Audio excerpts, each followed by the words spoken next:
Hello guys, welcome back to our YouTube channel. तो इस video के अंदर हम डिस्कस करेंगे कक्षा 10th का चैप्टर नंबर 3 दो चरों वाले रैखिक समीकरण युग्म, जिसकी प्रश्नावली 3.1 कंप्लीट।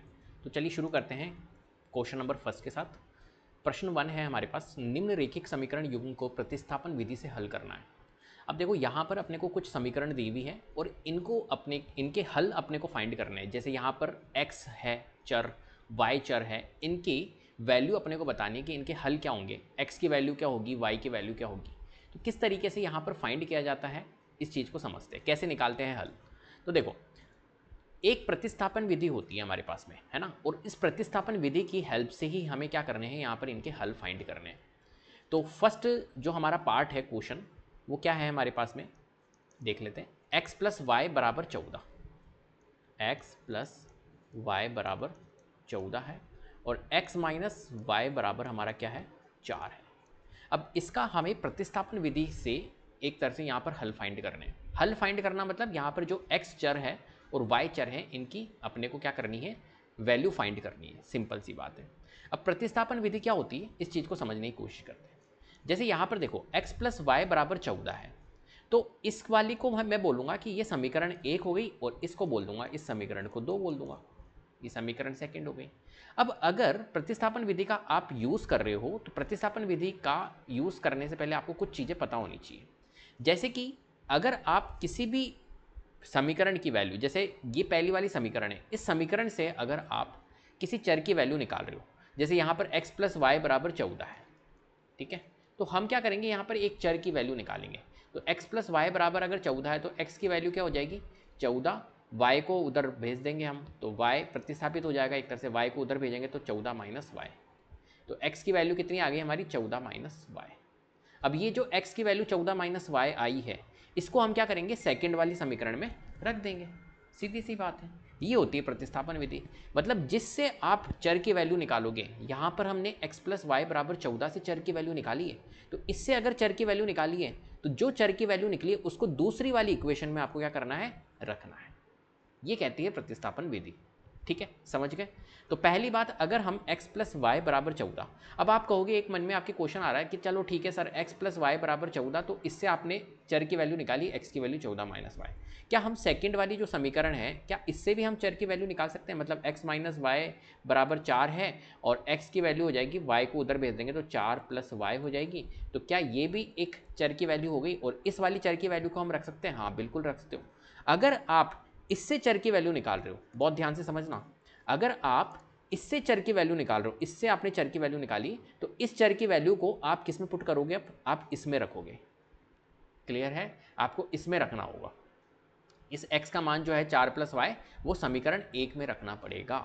ऐसा नहीं है कि आपने सेकंड वाली में रख दिया, क्योंकि सेकंड वाली से आपने निकाला है, तो अब उसको पहली वाली में रखो। आ गई मेरी बात समझ में। तो अगर जिस भी समीकरण से आप चर की वैल्यू निकाल रहे हो, तो उसको दूसरी वाली समीकरण में रखना है। ठीक है, चलो, तो अब समझ लेते हैं, हम यहाँ पर इस क्वेश्चन को सॉल्व कर लेते हैं जल्दी से। आ जाओ। तो यहाँ पर फॉर एग्जाम्पल मैं यहाँ पर पहली वाली समीकरण ले रहा हूँ, है ना, समीकरण 1 से कर रहा हूँ। समीकरण 1 से मैंने निकाला x प्लस वाई बराबर 14, तो x की वैल्यू कितनी आ जाएगी, y को उधर भेज दूंगा तो 14 माइनस वाई आ जाएगा। तो ये आ गई हमारी x की वैल्यू। अब इस x की वैल्यू को मैंने पहली समीकरण से निकाला है, x की वैल्यू 14 माइनस वाई। अब मैं क्या करूंगा, इस 14 माइनस वाई को सेकेंड वाली समीकरण में रख दूंगा। तो हम लिखेंगे x बराबर 14 माइनस वाई, समीकरण 2 में रखने पर, 2 में रखने पर। ठीक है, तो रख लेते हैं अपन इसमें। तो 2 क्या है हमारे पास में, समीकरण x माइनस वाई बराबर 4, ये हमारे पास में समीकरण दूसरी है, इसमें हम रखेंगे।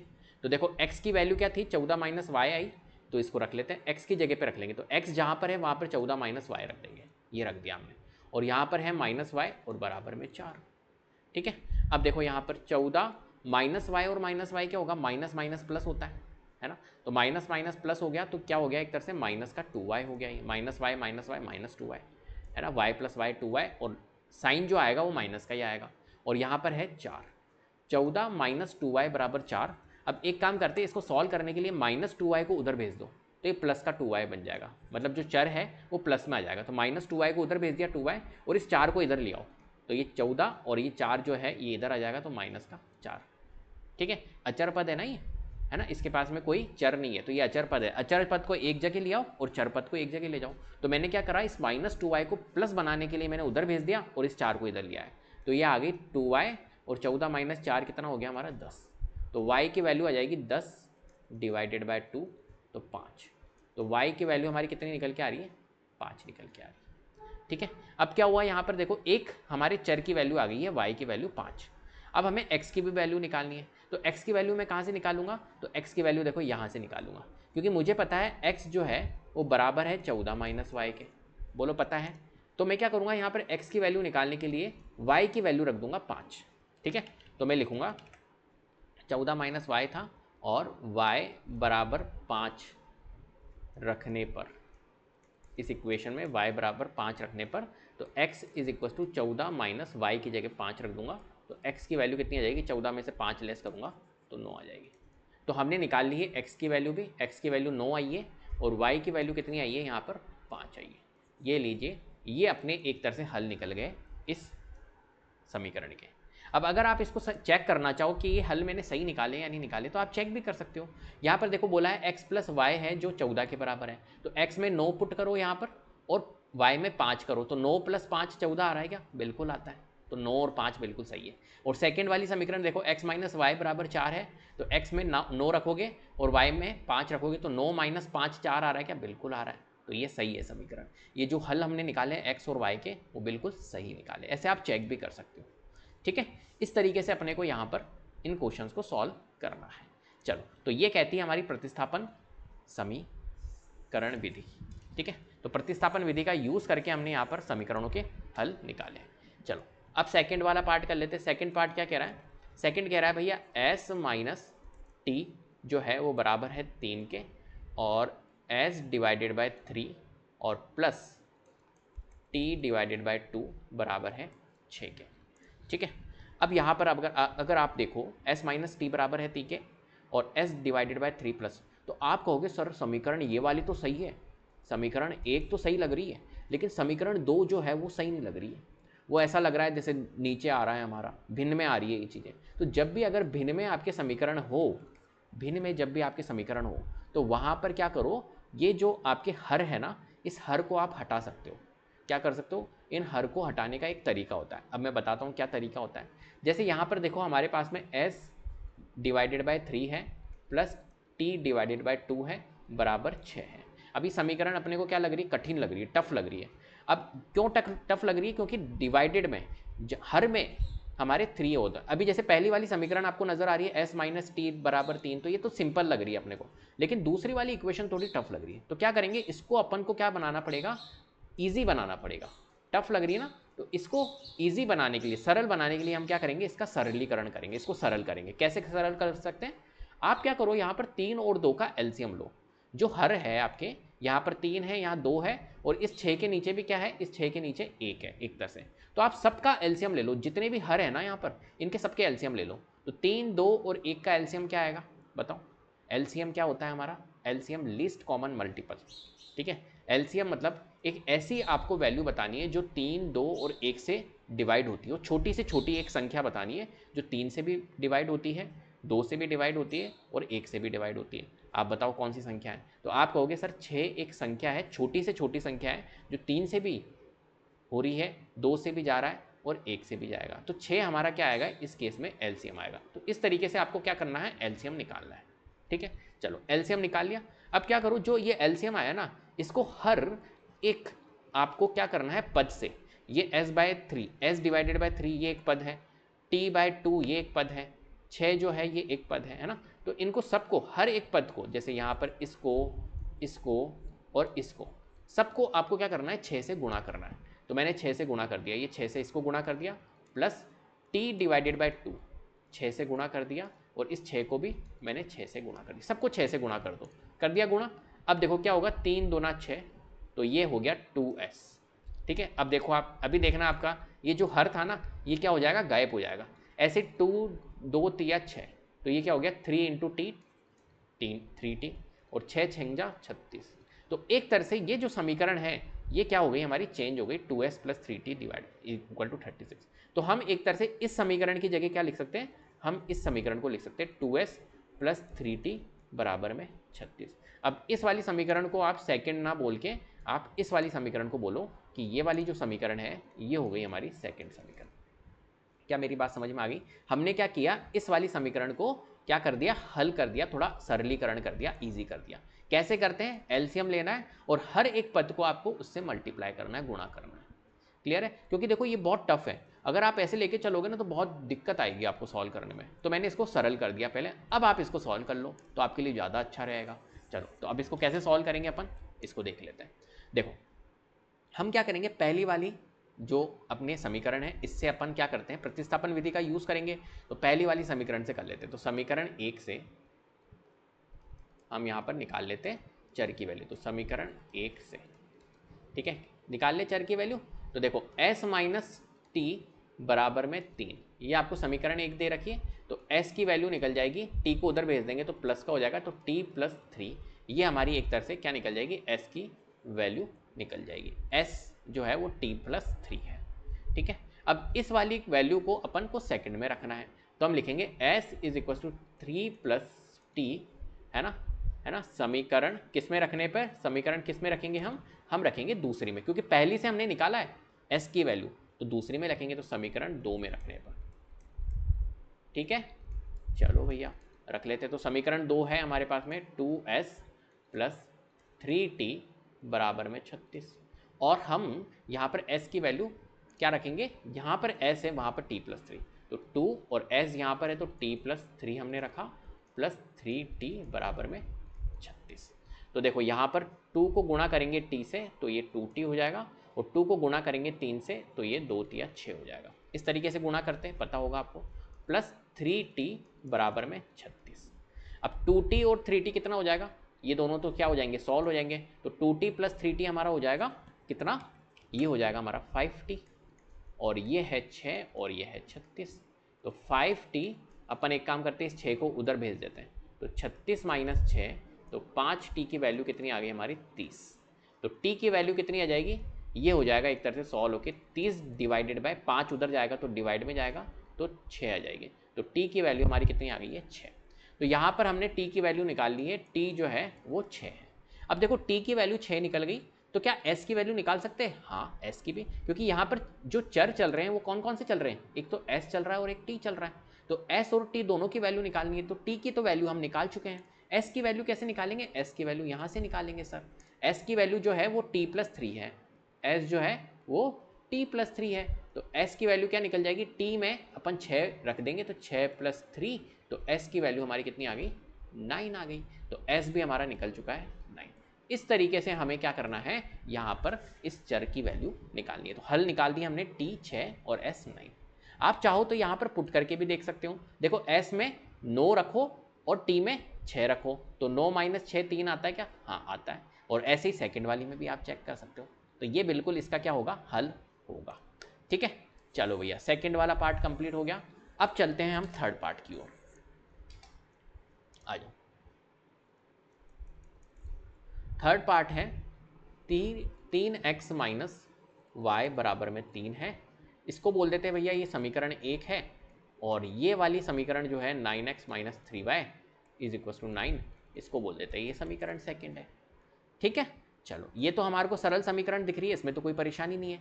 क्या करेंगे यहाँ पर, समीकरण 1 से कर लेते हैं, वैल्यू निकाल लेते हैं, ठीक है, किसी एक चर की। तो समीकरण 1 से हम कर रहे हैं, तो देखो यहाँ पर है 3x - y बराबर में 3, ठीक है।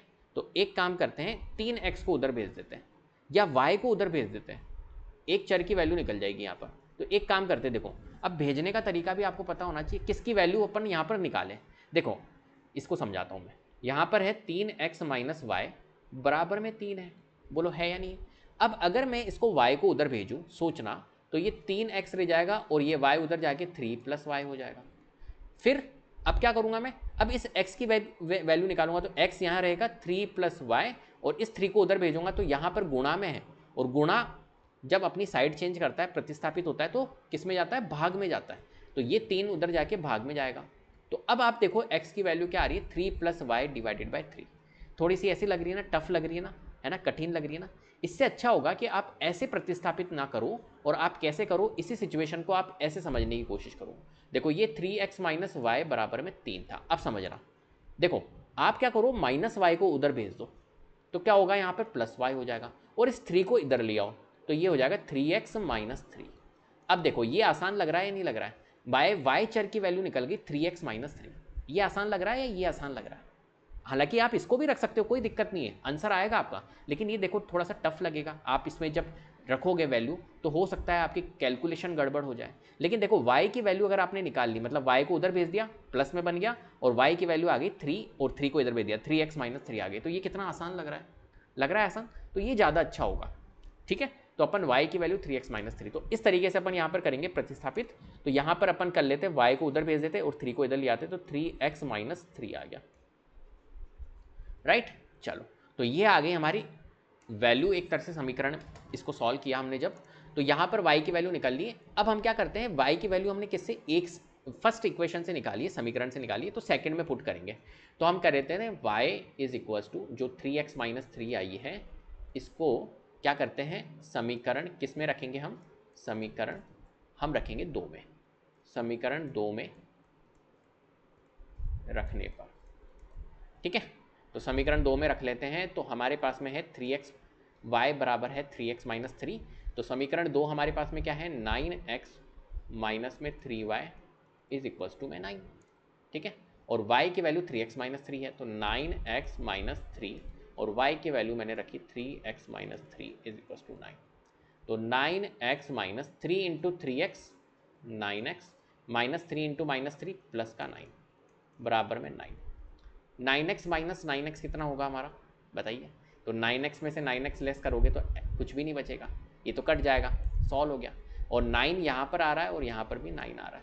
तो एक बात बताओ, यहाँ पर क्या ये सॉल्व हो रही है, ये समीकरण हमारी यहाँ पर सॉल्व नहीं हो रही है। अब इसका कारण है, ये सॉल्व क्यों नहीं हो रही है, इसका एक कारण है, वो मैं बाद में डिस्कस करूँगा। लेकिन क्या यहाँ पर हम इसके हल निकाल पा रहे हैं, नहीं निकाल पा रहे, क्योंकि इसके हल जो है वो बहुत सारे निकलेंगे। क्या है, इसके जो हल है वो अनंत हल निकलेंगे, अनंत हल यहाँ पर निकलेंगे, एक हल नहीं निकलेगा, ठीक है, अनंत हल यहाँ पर नजर आएंगे, इसलिए यहाँ पर नहीं निकल रहा है। तो यहाँ पर क्या हुआ, यहाँ पर एक तरह से हमने जब इसको सॉल्व किया, तो हमारा जो बायां पक्ष है LHS और जो दायां पक्ष है राइट हैंड साइड RHS, वो बराबर आ गया है, ठीक है। इसका मतलब है, आप समझ जाओ कि यहाँ पर हमारे अनंत हल निकलेंगे, एक हल नहीं है यहाँ पर निकलेगा, इसलिए हमारा यहाँ पर ये सॉल्व नहीं हो रहा है। तो यहाँ तक आपको एंड कर देना है इसको, ठीक है। चलो, फोर्थ पार्ट हम करते हैं इसका। तो इसमें हमारे x और y नहीं निकलेंगे क्योंकि इसका अनंत हल है। फोर्थ वाला 0.2x plus 0.3y = 1.3, 0.4x plus 0.5y = 2.3। ये अपने पास में क्वेश्चन है। अब देखो यहाँ पर इस क्वेश्चन को सॉल्व करते हैं, बहुत ध्यान से समझना। हम क्या करेंगे, यहाँ पर 2x है, फिर 0.3y है, और फिर 1.3 है। अब समझना, क्या करूँगा मैं, यहाँ पर इसका पॉइंट हटाऊँगा, ठीक है। जब हम इसका पॉइंट हटाएंगे तो पॉइंट के बाद में एक डेसिमल है, मतलब एक दशमलव है, एक संख्या है, एक डिजिट है, एक अंक है, तो हम इसको 10 नीचे लिख देंगे, ये तो आपको आता ही है। ऐसे ही पॉइंट हटाएंगे इसका, है ना, y अलग है, ये तो चर है, 0.3 लिखा हुआ है, ठीक है, तो इसमें भी 10 आ जाएगा और इसमें भी हमारा 10 आ जाएगा। क्लियर है बात। अब हम क्या करेंगे, मैंने अभी आपको क्या बताया था, जब भी अगर ऐसा हो, कैसा हो, हमारा एक तरह से भिन्न के फॉर्म में हो, अंश हर हो, तो उसको हम क्या करते हैं, सिंपल फॉर्म में करते हैं। अभी मैं आपको इसका शॉर्टकट भी बताऊंगा। तो इसको हम सिंपल फॉर्म में करते हैं। सिंपल फॉर्म में कैसे करेंगे, हम क्या करेंगे, इनके एलसीएम लेंगे। तो 10 10 10, इनका एलसीएम तो क्या आएगा, 10 ही आएगा, सीधी सी बात है। हम इसका एलसीएम लेंगे, तो कुल मिला के ये एक तरह से क्या हो गया, 2/10 हो गया, और x हो गया, तो इसको हम 10 से गुणा करेंगे। ऐसे ये 3/10 है, और ये y है, और इसको भी 10 से गुणा करेंगे, और 13/10 इसको भी 10 से गुणा करेंगे। मैंने बताया था एलसीएम से गुणा कर दो, तो हमारा क्या होगा, ये 10 से 10 कट जाएगा, 10 से 10, 10 से 10, तो कुल मिला के ये क्या हो गया, 2x प्लस 3y, और यहाँ पर रह गया 13। क्लियर है बात। अब ये मैंने क्यों बताया, मैं डायरेक्ट भी आपको बता सकता था, मैं आपको डायरेक्ट कैसे कहता, मैं आपको कहता कि आप एक काम करो, देखो पॉइंट के बाद में यहाँ पर 1 दशमलव है, यहाँ पॉइंट के बाद में 1 वैल्यू है, यहाँ पॉइंट के बाद में 1 अंक है, तो आप इसका पॉइंट ऐसे हटा सकते हो। तो कुल मिला के पॉइंट हटने के बाद में ये क्या हो जाएगी, 2x हो जाएगी, ये 3y हो जाएगा और ये 13 हो जाएगा। ऐसे ही इसका पॉइंट हटा दो, इसका पॉइंट हटा दो, पॉइंट हटा दो, लेकिन पॉइंट कब हटाना है, क्योंकि 1 दशमलव ही है सब में, इसलिए हम हटा पा रहे हैं यहाँ पर।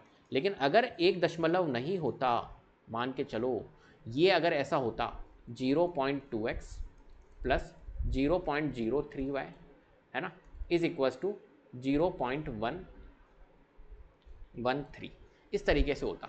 अब तुम क्या करते हैं, तो यहाँ पे ऐसा नहीं कि पॉइंट से पॉइंट हटा दो, नहीं, क्योंकि यहाँ पॉइंट के बाद में 1 दशमलव, यहाँ पॉइंट के बाद में 2 है और यहाँ पर पॉइंट के बाद में 3 अंक है। तो फिर यहाँ पर कौन सा प्रोसेस करेंगे, फिर हम यहाँ पर ये ऐसा एलसीएम लेके ही करेंगे, पॉइंट के 10 लगाएंगे, यहाँ पे 100 लगाएंगे और फिर एलसीएम लेके और फिर करेंगे। ध्यान रखना, इसलिए मैंने ये अप्रोच आपको बताई है एलसीएम वाली, ठीक है, डायरेक्ट आपको कट नहीं करना है। क्लियर है बात, कुछ भी आ सकता है एग्जाम में, कुछ कह थोड़ी सकते अपन। तो देखो ये हमारे पास में हो गई एक तरह से समीकरण 1, यहाँ तो आप डायरेक्ट कट कर सकते हो, तो यहाँ पर समीकरण 2 होगी। अब एक काम करते हैं, समीकरण 1 से निकाल लेते हैं वैल्यू किसी एक,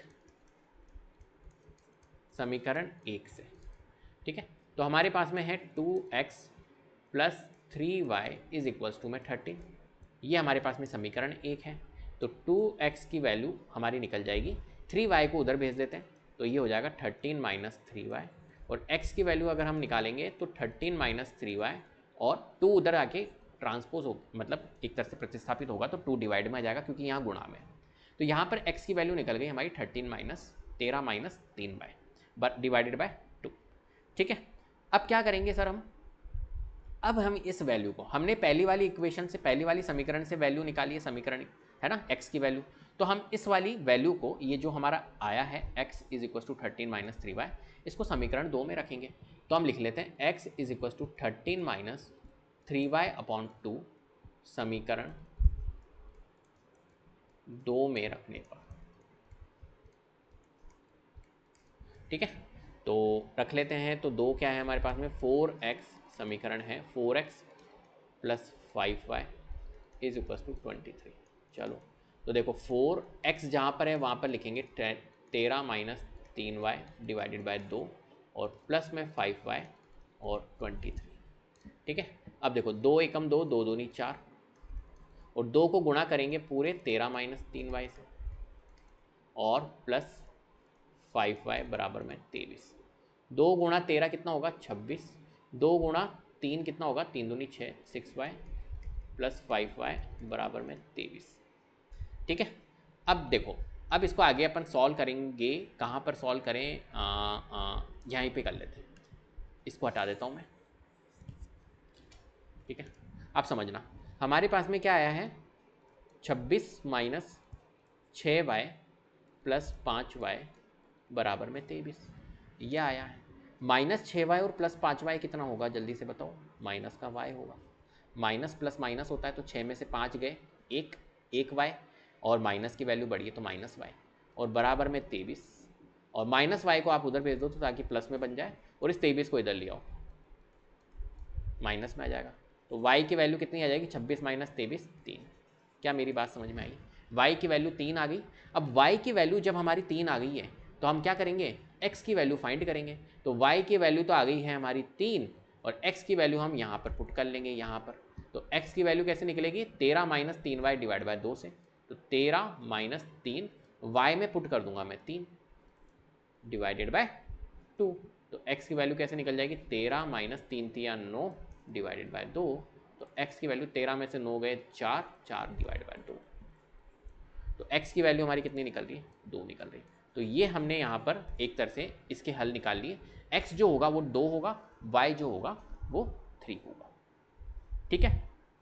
चलो बहुत बढ़िया, नेक्स्ट हम करते हैं फिफ्थ पार्ट की ओर, एक second, fifth part, √2x plus √3y is equal to 0 और √3x minus √8y is equal to 0। ये हो गई हमारी समीकरण 1, ये हो गई समीकरण 2। कोई परेशानी इसमें, कोई परेशानी नहीं। अब क्या करेंगे सर, यहाँ पर हम क्या करते हैं यहाँ पर चर की वैल्यू निकालते हैं, है ना। तो कैसे निकालेंगे, समीकरण 1 से निकाल लेते हैं, समीकरण 1 से निकाल लेते हैं, ठीक है। अब आप कहोगे सर ये तो अटपटी लग रही है, यहाँ पे तो टोपियाँ लग रही है, 2 के ऊपर टोपी लग रही है, √2 √3 क्या है सर ये। देखो घबराओ मत, समीकरण 1 से हम निकालते हैं तो √2x प्लस √3y बराबर में 0 है। तो √2x इज इक्वल्स टू, मैं अगर इसको उधर भेज दूं तो ये माइनस का √3y हो जाएगा। बोलो होगा या नहीं होगा। मतलब कुल मिला के ये हो गया एक तरह से √2x is equals to minus का √3y, और x की वैल्यू अगर मैं निकालूंगा तो ये हो जाएगा माइनस का √3 डिवाइडेड बाय √2y। कोई परेशानी इसमें, क्या किया हमने, √2 और x गुणा में है तो उधर जाके डिवाइड में चल जाएगा बस, और पहले ये +3 √3y था, उसको उधर भेजा तो ये माइनस √3y हो गया, बस यही तो किया। अब हम क्या करेंगे, ये वाली जो वैल्यू है ना, इस वैल्यू को हम सेकंड में, समीकरण 1 से निकाली चर की वैल्यू, समीकरण 2 में पुट कर देंगे। तो हम लिखेंगे x बराबर माइनस का √3 डिवाइड बाय √2y, समीकरण किस में रखने पर, समीकरण 2 में रखने पर, ठीक है। तो समीकरण 2 है हमारे पास में √3x माइनस में √8y बराबर में 0। चलो रख लेते हैं, तो √3x जहाँ पर है वहाँ पर रखेंगे माइनस का √3 इंटू √2y, ठीक है, minus √8y is equal to 0। जहाँ पर x था वहाँ पर अपन ने पुट कर दिया बस। अब क्या करेंगे अपन, यहाँ पर देखो √3 को जब √3 से मल्टीप्लाई करेंगे, बहुत ध्यान से समझना, इसको एक बार वापस समझा देता हूँ। ये था हमारा √3, ठीक है, ये √3 था, इस √3 को मैंने रखा यहाँ, फिर यहाँ पर x है, x की जगह पे मैंने minus √3 divide by √2 into y रख दिया, ये थी वैल्यू, फिर माइनस है माइनस, फिर √8 है और √8y है, √8y हमने बिल्कुल पुट किया है हमने बस। अब क्या करेंगे, यहाँ पर देखो ये दोनों गुणा में है, तो √3 को √3 से गुणा करेंगे तो 3 आएगा, और ये माइनस का साइन है तो माइनस का 3 एक तरह से आ गया, डिवाइडेड बाय नीचे तो √2 ही रहेगा, और एक तरह से ये है हमारे पास में y, और minus √8y is equal to 0। Clear है बात, कोई परेशानी इसमें। चलो अब क्या करेंगे, यहाँ पर माइनस का 3√2y है, इसको उधर भेज दो, इसको अगर मैं उधर भेजूंगा तो ये एक तरह से क्या हो जाएगा, प्लस हो जाएगा, तो ये हो जाएगा प्लस का √8y। बोलो हो जाएगा या नहीं होगा, इसमें कोई परेशानी नहीं, ठीक है, समझ में आई बात। अब देखो यहाँ पर जो हमारे पास में -3/√2y है इज इक्वल टू √8y, इसको मैंने उधर भेज दिया तो ये प्लस का √8y हो गया, कोई दिक्कत नहीं इसमें। अब यहाँ पर ये जो √2 है इसको अगर मैं उधर भेज दूँ तो कैसा रहेगा, बहुत अच्छा रहेगा। तो √2 को अगर मैं उधर भेजूंगा तो देखो यहाँ पर डिवाइड में है, ये नीचे है, तो वहाँ जाके मल्टीप्लाई गुणा में हो जाएगा, तो माइनस का 3y बच जाएगा, और ये उधर जाके गुणा होगा तो √8y तो है ही, इससे गुणा हो जाएगा ये √2। अब इस कैलकुलेशन को बहुत ध्यान से समझना, यहाँ से मैं इसको हटा सकता हूँ क्या, इसको हटा लेता हूँ, यहाँ पर अपने पास में जगह नहीं है ना, बहुत ध्यान से समझना इस कैलकुलेशन को। क्या है, ये माइनस का 3y है और बराबर है √8y गुणा √2। अब देखो माइनस का 3y और √8 गुणा √2 कितना हो जाएगा, √16, 8 दूना 16 और ये y, तो कुल मिला के माइनस का 3y और ये 4y हो गया, ठीक है, कोई दिक्कत।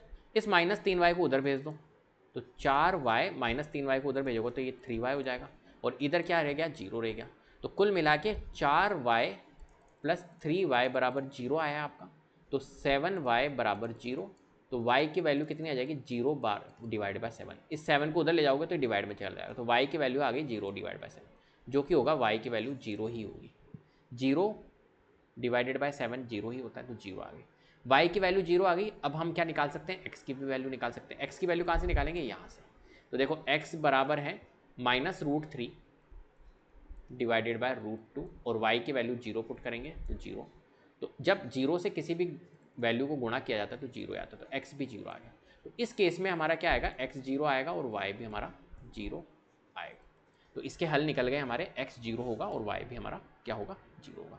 ये जो कैलकुलेशन है ये थोड़ी हो सकता है आपको टफ लगे, हालांकि टफ नहीं है, बस गुणा करना है आपको, थोड़ा ध्यान से करना है, इधर उधर ध्यान से ले जाना है, ठीक है। इस तरीके से अपने को इसको सॉल्व करना है। चलो नेक्स्ट हमारे पास में 6 पार्ट। 6 पार्ट क्या है, 3x/2 और -5y divided by 3 is equals to -2, ठीक है। और एक है x/3 plus y/2 is equals to 13/6। ये समीकरण 1 है और ये समीकरण 2 है। कर लेते हैं दोनों समीकरणों को सॉल्व। तो देखो यहाँ पर अपने को एक तरह से ये जो समीकरण दे रखी है थोड़ी सी कठिन दे रखी है ना, ऐसा लग रहा है जैसे बहुत कठिन है यार ये, तो इसमें हर दे रखा है। तो मैंने आपको बता रखा है इसका सरलीकरण कर दो, ईजी कर दो इसको। कैसे करेंगे, एलसीएम लेके करेंगे सर। तो चलो पहले इसको सरलीकरण कर लेते हैं और फिर इसको कर लेंगे। देखो यहाँ पर है अपने पास में 3x/2 minus 5y/3 is equal to -2। तो सरलीकरण करेंगे तो 2, 3 और यहाँ पर इसके नीचे 1 है, इनका एलसीएम ले लेंगे तो 2, 3 और 1 का एलसीएम क्या आएगा। एलसीएम मतलब एक ऐसी छोटी से छोटी संख्या जो 2 से भी डिवाइड हो, 3 से भी डिवाइड हो, 1 से भी डिवाइड हो। बताओ कौन सा होगा। 2 और 3 से डिवाइड होने वाली संख्या 6 है, छोटी से छोटी जो सबसे डिवाइड होती है। तो 6 से इनको क्या करेंगे, गुणा कर देंगे हर एक पद को, इसको भी गुणा कर देंगे और इसको भी गुणा। तो ये हो जाएगा 2 तिया 6, 3 दूनी 6 और ये हो जाएगा 3 तिया 9, 9x और यहाँ पे 5 दूनी 10, 10y और यहाँ पर 6 दूनी 12, माइनस का 12। क्या मेरी बात समझ में आ गई। कुल मिला के हमने क्या करा, यहाँ पर हर को हटाने की कोशिश करी है, हर हट गए आप। तो एक तरह से इस वाली समीकरण को हम क्या लिख सकते हैं, 9x माइनस 10y बराबर में माइनस का 12, ठीक है। ऐसे ही हमारे पास में एक समीकरण है x divided by 3 plus y divided by 2 is equal to 13/6, 13/6, ठीक है। अब इस समीकरण को भी अपन सॉल्व कर लेते हैं। देखो 3, 2 और 6 आ रहा है हमारा हर में। 3, 2, 6 का एलसीएम जो होगा वो क्या होगा, एक ऐसी छोटी संख्या आपको बतानी है जो 3, 2, 6 से डिवाइड होती है। तो 6 एक ऐसी संख्या है जो 3, 2, 6 से डिवाइड होती है, ठीक है, छोटी से छोटी संख्या है। तो 6 से गुणा कर दो सबको, ये लो जी कर दिया। तो 3 दूनी 6, 2 तिया 6, 6 से 6 कटा, तो ये क्या हो गया 2x प्लस ये हो गया 3y और ये हो गया अपना 13। तो एक समीकरण हमारी ये आ गई, 2x प्लस 3y बराबर में 13, ठीक है। चलो अब मैं इसको हटा रहा हूँ, एक सेकेंड। हमने एक तरह से क्या कर दी, समीकरणों को सही सॉल्व कर दिया। अब इस वाली समीकरण को बोलो ये एक समीकरण है और ये 2 समीकरण है, इसको आप यहाँ से हटा दो, ये समीकरण 1, 2 नहीं है। अब इसको बोल दो आप ये समीकरण 1, 2, सरलीकरण हमने कर दिया है, अब इनको मानना है। तो देखो समीकरण 1 से हम प्रतिस्थापन कर लेते हैं पहले। तो समीकरण 1 से हमारे पास में समीकरण 1 क्या है, 9x माइनस 10y और बराबर में माइनस का 12, ठीक है। तो क्या करेंगे हम यहाँ पर, तो 9x है, 10y को उधर ले जाते हैं तो ये माइनस का 12 है, 10y को उधर ले जाओ तो ये प्लस का 10y हो जाएगा, ठीक है। तो x की वैल्यू हमारी निकल जाएगी माइनस का 12 प्लस 10y, 9 को उधर ले जाएंगे तो डिवाइड में चल जाएगा, आपको पता है गुणा में है तो उधर जाके डिवाइड में हो जाएगा। क्लियर है, ऐसा ही हम करेंगे, कोई परेशानी नहीं है इसमें। तो x की वैल्यू एक तरह से ये निकल गई। अब इसको हम पुट करेंगे x की वैल्यू को, x की वैल्यू जो निकली है माइनस का 12 प्लस 10y डिवाइडेड बाय 9, किसमें, समीकरण किसमें रखें, समीकरण 2 में रखने पर, क्योंकि 1 से हमने निकाली है तो 2 में रखेंगे, तो 2 में रखने पर, ठीक है। तो लिख लेते हैं, 2 में रख लेते हैं। तो हमारे पास में समीकरण क्या है, 2x प्लस 3y बराबर में 13, ये अपने पास में समीकरण है। तो 2x में मैं रखूँगा माइनस का 12 plus 10y divided by 9 plus 3y बराबर में 13, लो जी। तो देखो इसको सॉल्व कर लो, तो 2 गुणा माइनस 12 माइनस का 24, 2 गुणा 10 20y डिवाइडेड बाय नीचे है 9 प्लस में है 3y बराबर में 13, ठीक है। अब इसको कैसे सॉल्व करें, अब यहाँ पर आप देखो, एक मिनट में यहाँ पे थोड़ा सा स्पेस बना लेता हूँ, जगह नहीं है ना। अब यहाँ पर देखो ये माइनस का 24 है प्लस का 20y, ठीक है, और डिवाइडेड बाय क्या है हमारे पास में 9 है प्लस 3y बराबर 13। अब आप यहाँ पर ये देखिए कि पहली बात तो ये दोनों तो सॉल्व हो नहीं सकते, इसके नीचे क्या है, एक है और इसके नीचे भी एक है, कुछ नहीं है, इसका मतलब एक एक है। तो इनका सबका क्या ले लो आप, यहाँ पर एलसीएम ले लो, जब भी ये सॉल्व हो पाएंगे, नहीं तो ये ऐसे तो सॉल्व यहाँ पर नहीं हो पाएंगे। ठीक है, तो हम इसका क्या कर लेते हैं, एलसीएम ले लेते हैं। तो एलसीएम लेंगे तो एलसीएम क्या आएगा, 9 ही आएगा, 9 एक एक का एलसीएम 9 आएगा। अब आप क्या करो, इनको सबको गुणा कर दो, हर पद को गुणा कर दो, जिससे कि क्या होगा, ये 9 जो होगा वो हट जाएगा।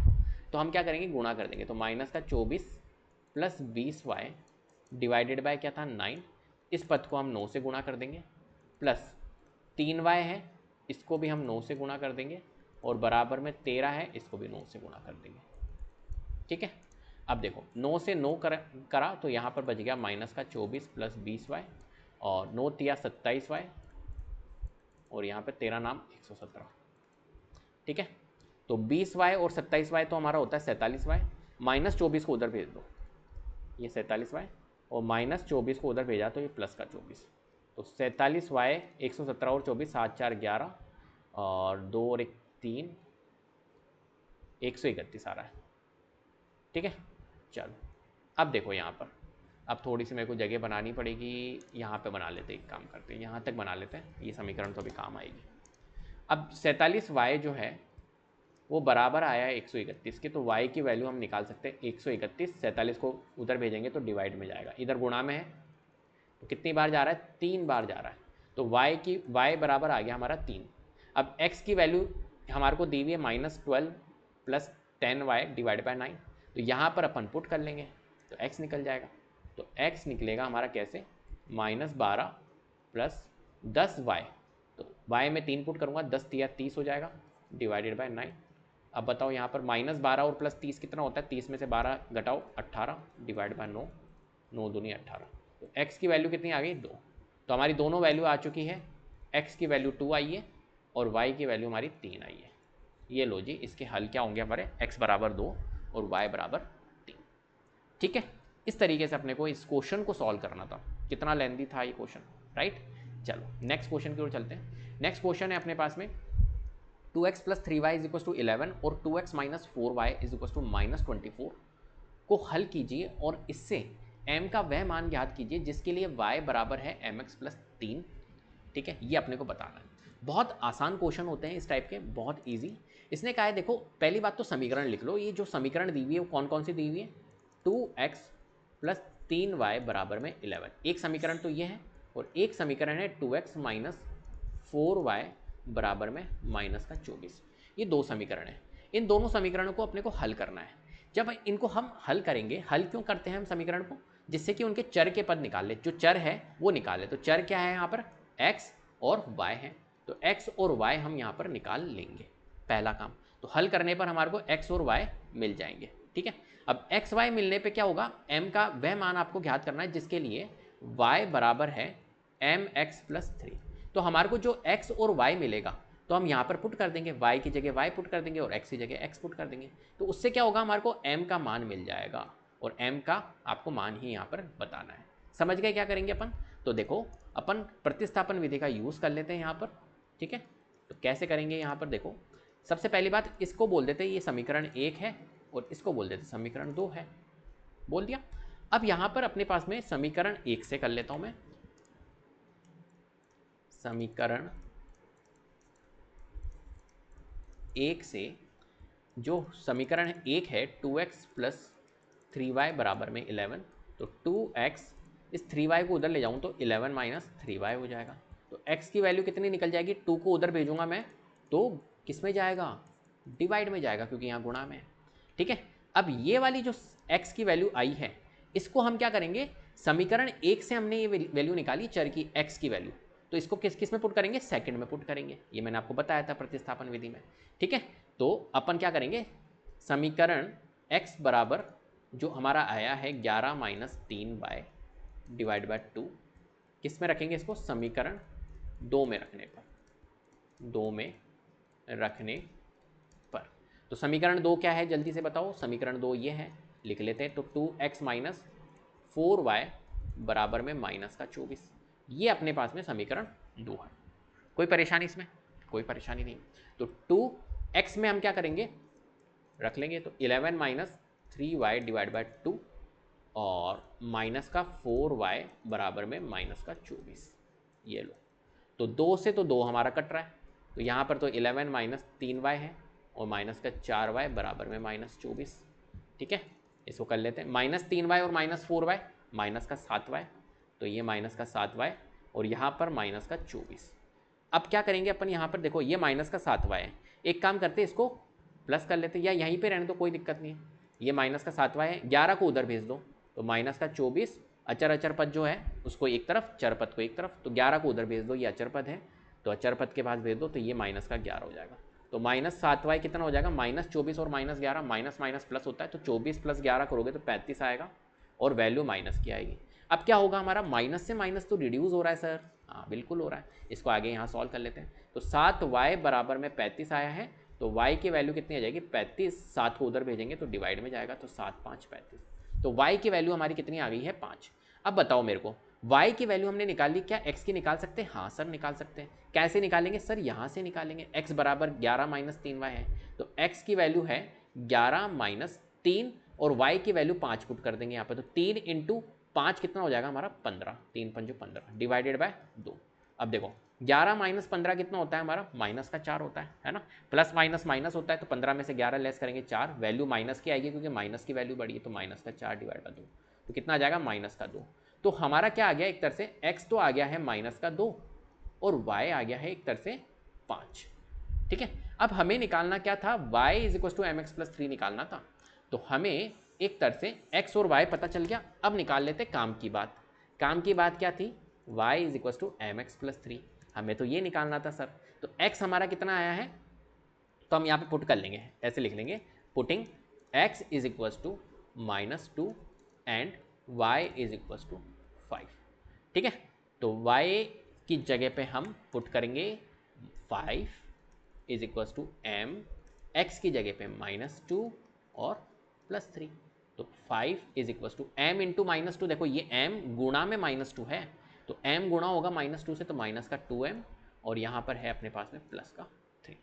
ठीक है, चलो तो ये माइनस का 2m है, इस 3 को उधर भेजो तो ये हो जाएगा 5 माइनस का 3, माइनस में चल जाएगा, -3 हो जाएगा, तो -2m की वैल्यू कितनी आ जाएगी 2 आ जाएगी। ठीक है, तो m की वैल्यू कितनी आ जाएगी 2, इस -2 को उधर भेज दो तो ये माइनस का 2 डिवाइड में चल जाएगा। अब आप कहोगे सर -2 है ये तो +2 में जाना चाहिए, अरे बेटा -2 गुणा m है, तो दोनों के बीच में क्या है, गुणा है, तो गुणा है तो ये उधर जाके डिवाइड में जाएगा, तो ये जब इससे डिवाइड होगा तो m की वैल्यू कितनी आ जाएगी माइनस का 1 आएगी, प्लस का 1 नहीं आएगी क्योंकि एक वैल्यू माइनस की है, तो माइनस का 1 आएगी। तो m की वैल्यू हमारी कितनी निकल के आ गई है यहाँ पर -1, तो इस केस में m की वैल्यू कितनी होगी हमारी -1, हमें यही निकालना था m की वैल्यू, तो m की वैल्यू हमने निकाल दी है। ठीक है, चलो नेक्स्ट क्वेश्चन की ओर चलते हैं। क्वेश्चन है अपने पास में नेक्स्ट, निम्न संख्याओं में रैखिक समीकरण युग्म बनाइए और उनके हल प्रतिस्थापन विधि द्वारा ज्ञात करना है। अब देखो यहाँ पर अपने पास में क्या दे रखी है, एक तरह से समस्याएं दे रखी है, कुछ स्टेटमेंट्स आपको दी हुई है। ठीक है, और इन समस्याओं को देखना है और इसकी रैखिक समीकरण युग्म आपको बनाने हैं, 2 चर वाले जो रैखिक समीकरण होते हैं, ठीक है, वो समीकरण आपको यहाँ पर बनाने हैं। थोड़ा सा इनको समझना होगा, आपको समझ के फिर बनानी पड़ेगी। ठीक है, तो कौन कौन सी हमारे को समस्याएं दे रखी है, फर्स्ट है जैसे 2 संख्याओं का अंतर 26 है और एक संख्या दूसरी संख्या की 3 गुनी है, उन्हें ज्ञात करो। दूसरी है 2 संपूरक कोणों में बड़ा कोण छोटे कोण से 18 डिग्री अधिक है, उन्हें ज्ञात करो। तो ये सारी समस्याएं हम यहाँ पर रैखिक समीकरण युग्म के फॉर्म में लिखेंगे। चलो तो फर्स्ट पार्ट हमारे पास में क्या है देख लेते हैं। तो देखो इसने बोला है अपने को फर्स्ट 2 संख्याओं का अंतर 26 है, पहली बात ये लिखा है 2 संख्याओं का अंतर 26 है। ठीक है, अब मुझे एक बात बताओ, जो 2 संख्याएं हैं वो हमें पता है, नहीं पता, तो मैं कहूँगा सबसे पहली बात 2 संख्याएं बोली है इसने, बहुत ध्यान से समझना, मैं बहुत ईजी तरीके से आपको समझाऊंगा। 2 संख्याएं अगर इसने बोली है तो एक संख्या को मैं एक चर मान लेता हूँ x, दूसरी संख्या को एक चर मान लेता हूँ y। दोनों संख्याओं का मैंने मान लिया क्योंकि मुझे पता नहीं है दोनों संख्याएं क्या है, तो एक को मैंने x मान लिया, एक को y मान लिया। और यहाँ पर अपने को बोल रखा है कि 2 संख्याओं का अंतर 26 है। क्या बोल रहा है, दोनों संख्याओं का अंतर 26 है। अंतर के लिए क्या करते हैं हम, माइनस करते हैं, है ना। अगर मैं दो अंतर दिखाना चाहूँ तो मैं माइनस के फॉर्म में तो दिखाऊंगा कि भैया इनका जो माइनस है, मतलब इनके बीच में जो अंतर है वो इतना है, तो x और y, तो एक तरह से इन दोनों संख्याओं का अंतर 26 ये बोल रहा है क्वेश्चन, तो मैं क्या एक समीकरण ये नहीं बना सकता हूँ x में से -y बराबर होगा 26 के। एक समीकरण ये नहीं हो सकती।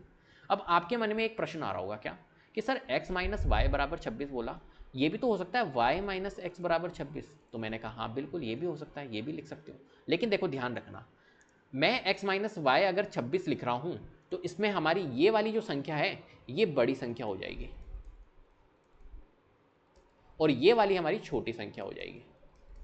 दोनों में से एक बड़ी होगी एक छोटी होगी, तो एक ये बड़ी संख्या हो जाएगी, ये छोटी संख्या हो जाएगी। अगर मैं x माइनस वाई बराबर, क्योंकि x में से जब मैं y माइनस करूंगा जब भी तो प्लस का 26 आएगा, तो x जो है वो बड़ी संख्या है और y, और अगर मैं y माइनस एक्स बराबर 26 लिखता हूं तो उस केस में y हमारा बड़ा होगा। ये बात आपको ध्यान रखनी, बाकी आप ले सकते हो, कोई दिक्कत नहीं।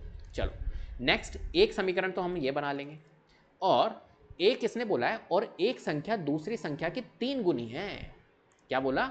एक संख्या दूसरी संख्या की 3 गुनी है। अब मुझे एक बात बताओ, एक संख्या अगर दूसरी संख्या की 3 गुनी है तो कौन होगा? अगर मैं बड़ी संख्या x लेके चल रहा हूं तो कौन होगा 3 गुनी दूसरी संख्या की? तो आप कहोगे सर बड़ी संख्या ही तो होगी, छोटी वाली संख्या की 3 गुनी। तो बड़ी वाली संख्या बताओ x है ना? तो ये x जो है वो बराबर होगी किसके? छोटी संख्या की 3 गुनी की। तो छोटी संख्या क्या है? y लिए, और y का 3 गुना कौन होता है? y का 3 गुना y कर दो। 3 गुना बोला है तो 3 गुना कर दिया मैंने y में, तो x जो है वो बराबर है 3y के। ये लो जी, एक समीकरण हमारी ये निकल गई। इस तरीके से आपको समीकरणें बनानी है। तो माना, हम कैसे लिखेंगे इस क्वेश्चन को, बहुत ध्यान से समझना। तो माना एक संख्या x है, क्या माना हमने? एक संख्या x मान ली। तो माना एक संख्या x है और दूसरी संख्या y, दूसरी संख्या को हमने क्या मान लिया? y मान लिया। ठीक है, तो प्रश्नानुसार चल लेते हैं और हम समीकरणें बना लेते हैं। यहाँ सिर्फ आपको प्रश्नानुसार लिखना है और ज़्यादा कुछ नहीं लिखना है। तो हमारी समीकरण, ये चीज़ें आपको रफ में करनी है, ज़्यादा अच्छा होगा आप जब रफ में करोगे इसको, है ना। अब एक समीकरण तो हमारी बनी x माइनस वाई, लिख लेते हैं हम, x माइनस वाई बराबर 26, और दूसरी समीकरण हमारी क्या बनी? x बराबर में 3y।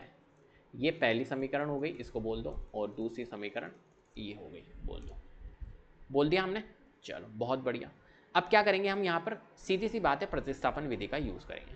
अब देखो ज़्यादा अच्छा होगा आप इस क्वेश्चन को समझो। अगर मैं पहली वाली समीकरण से x की वैल्यू निकालूं तो क्या निकलेगी मेरी? x, y को उधर भेजूंगा तो ये हो जाएगा 26 प्लस y, और फिर इसको मैं यहाँ पर पुट करूंगा सेकेंड वाली समीकरण में। लेकिन ज़्यादा अच्छा होगा कि अगर आप इन दोनों समीकरण को देखो तो देखो x की वैल्यू यहाँ पर डायरेक्ट आ रही है, x बराबर 3y एक समीकरण है। तो एक काम करता हूँ ना, ये जो सेकेंड इक्वेशन से x की वैल्यू 3y है, इसको मैं सेकेंड फर्स्ट में पुट कर दूँ तो ज़्यादा अच्छा रहेगा, अपने को एक स्टेप करना ही नहीं पड़ेगा। क्या मेरी बात समझ में आ रही है? तो हम क्या करते हैं, सेकंड से हम निकाल लेते हैं। तो x की वैल्यू यहां पे लिख लेते हैं, समीकरण सेकंड से हमें x की वैल्यू प्राप्त हुई है 3y, जो दी हुई थी, पहले से ही दी हुई है, x बराबर 3y। ठीक है, और x बराबर 3y हम समीकरण किस में पुट कर देंगे? हम पुट कर देंगे एक में, क्योंकि सेकंड से हमने x की वैल्यू 3y निकाली है, तो समीकरण एक में पुट कर देंगे, समीकरण एक। ठीक है, x बराबर 3y समीकरण एक में रखने पर, तो समीकरण एक क्या है? x माइनस वाई बराबर में 26। तो x जो है वो 3y है, तो x की वैल्यू यहाँ पर मैं 3y रखूँगा, माइनस वाई बराबर में 26। इसको और आगे सॉल्व कर लेते हैं। 3y में से y लेस होगा तो 2y बचेगा, 2y बराबर 26, तो y की वैल्यू कितनी आ जाएगी? 26। 2 को उधर भेजो तो डिवाइड में जाएगा, तो ये एक तरह से 13 आ जाएगी। तो y की वैल्यू हमारी आ चुकी है कितनी? 13। ठीक है, चलो अब x निकाल सकता हूँ क्या? हाँ निकाल सकता हूँ, y आ गया तो x भी निकलेगा। ये लो जी, x यहाँ से निकल जाएगा, यहाँ से निकलेगा, तो x बराबर है 3y के। आपको अलग से करना है, मैं तो यहीं पे समझा रहा हूँ आपको। तो x बराबर अगर 3y के हैं तो x बराबर 3 गुना में y की वैल्यू मैंने 13 निकाली है, तो x की वैल्यू कितनी आ जाएगी? 39 आ जाएगी। क्या मेरी बात समझ में आ गई? तो हमारा एक तरह से x निकल चुका है 39 और y निकल चुका है 13, ये दोनों वैल्यूज आ गई। अब बताओ मेरे को x क्या था मेरा, मैंने क्या लिया था x? तो x मैंने ली थी बड़ी संख्या, तो बड़ी संख्या हमारी आ गई है 39 और छोटी संख्या 13। तो दोनों संख्याएं हमने यहाँ पर निकाल ली है, वो जो संख्या होगी वो क्या होगी? 39 और 13 होगी। ठीक है, इस तरीके से हमारे को यहाँ पर इन क्वेश्चंस को सॉल्व करना है। चलो सेकंड पार्ट देखते हैं। ये बोल रहा है भाई दो संपूरक कोणों में बड़ा कोण छोटे कोण से 18 डिग्री अधिक है, उन्हें ज्ञात करना है। अब देखो इसने क्या बोला है, दो संपूरक कोण। तो पहली बात तो संपूरक कोण आपको पता होना चाहिए क्या होता है। तो संपूरक कोण जो होते हैं, ठीक है, वो क्या होते हैं, उनके कोणों का योग, संपूरक कोणों का योग जो होता है वो होता है हमारा कितना होता है, 180 डिग्री होता है। तो दो संपूरक कोणों का योग हमें पता है, दो संपूरक कोणों का योग, दो संपूरक कोण। पहली बात तो दो संपूरक कोण, तो मेरे को पता है क्या कौन कौन से है वो संपूरक कोण नहीं। तो मैं क्या करूंगा, एक संपूरक मतलब एक x ले लूंगा और दूसरा वाला y ले लूंगा, मैं ऐसे ले लूंगा। तो मैंने ले लिया x और y, एक सेकेंड, ठीक है। चलो तो यहां पर मैंने कहा कि आपको एक x मैंने ले लिया और एक y ले लिया। दो संपूरक कोण हमें नहीं पता तो एक को x मान लेते, एक को y। अब मुझे पता है कि दो संपूरक कोणों का योग जो होता है वो कितना होता है, 180 डिग्री, ये मुझे पता है। तो एक इक्वेशन तो ये बन सकती है, एक समीकरण हम ये बता सकते हैं कि एक अगर संपूरक कोण x मैंने माना है और दूसरा y है, तो दोनों संपूरक कोणों का योग मुझे पता है कि एक्चुअली में होता है ये, दो संपूरक कोणों का योग 180 डिग्री होता है। तो x प्लस वाई जो है वो 180 के बराबर मैं रख सकता हूँ, कोई दिक्कत नहीं है इसमें, ठीक है। और एक इक्वेशन कहाँ से बनेगी, एक समीकरण कहाँ से बनेगी, इसने कहा है कि दो संपूरक कोणों में बड़ा कोण छोटे कोण से 18 डिग्री अधिक है। अब बताओ ये क्या बताना चाह रहा है कि अगर मैंने कहा कि ये x जो है ये दो संपूरक कोण है x और y, और मैंने कहा कि ये जो x है इसको मैं बोल देता हूँ ये बड़ा कोण है और ये वाला छोटा कोण है, मान के चलो, ठीक है। x को मैंने बड़ा कोण बता दिया और y वाले को छोटा कोण, और इसने कहा है कि बड़ा कोण जो है वो छोटे कोण से 18 डिग्री अधिक है। इसका मतलब क्या हुआ, इसका मतलब यही तो बताना चाह रहा है कि इन दोनों का अंतर 18 डिग्री है। आई मेरी बात समझ में? या आप ऐसे भी समझ सकते हो, चलो आप ऐसे नहीं समझ रहे हो अंतर कैसे बोल रहा है तो ऐसे बोल दो, देखो बड़ा कोण जो है वो x है, ठीक है, तो बड़ा कोण जो है वो छोटे कोण से 18 डिग्री अधिक है। छोटा कोण y है, तो बड़ा कोण x है, तो x जो है वो छोटे कोण से 18 अधिक है, तो y प्लस 18 है। बोलो ये समझ गया? अब मैं अंतर के लिए क्यों बोल रहा हूँ कि ये अंतर ही तो कहना चाह रहा है, y को अगर उधर भेजोगे तो x माइनस वाई बराबर 18 हो जाएगा, ठीक है। तो चलो कोई बात नहीं, आप अंतर नहीं, तो आप एक इक्वेशन, आपकी जो एक समीकरण है वो एक ये बन गई और एक समीकरण आप ये कह सकते हो, दो समीकरणें बन गई। क्लियर है? चलो तो बहुत आसान सा क्वेश्चन था, तो इसको लिख लेते हैं। माना दो संपूरक कोण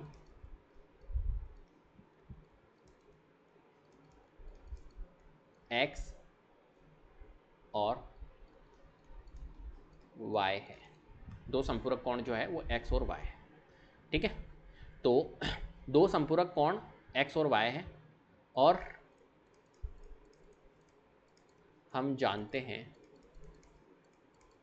संपूरक कोणों का योग, दो संपूरक कोणों का योग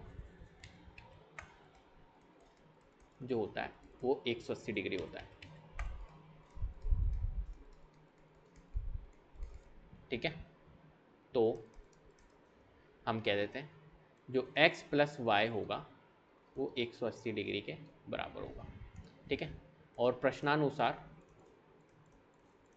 प्रश्नानुसार इसने बोला है 18 डिग्री अधिक भी है, ऐसा बोल रहा है। तो एक समीकरण हमारी ये बन जाएगी x बराबर वाई प्लस 18।